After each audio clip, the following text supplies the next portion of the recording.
assessment asks us to predict the starting material and reagents that could form this product using a cuprate reaction, keeping in mind there may be more than one answer. In fact, in this case, there is more than one answer.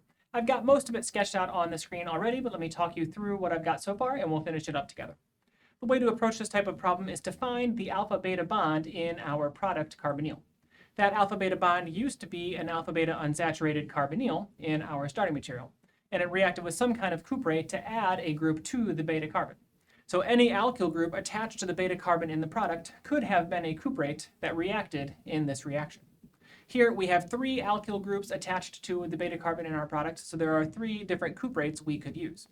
When we use this isobutyl group as a cuprate, the other 2 groups must have still been attached to the starting material. So we must have had an ethyl group and the CH2 cyclopentane group. This is one possible combination. When we use the ethyl group as the cuprate, then we must have had the isobutyl group attached and the same CH2 cyclopentyl group. When the CH2 cyclopentyl group was the cuprate, then we had the ethyl group attached and the isobutyl group attached to our starting material. These are all the possible combinations of cuprates and alpha-beta unsaturated carbonyls we could use. But there's actually more answers than this, because each of these starting materials has an EZ isomer around the double bond. So each of these could be their EZ isomer diastereomer.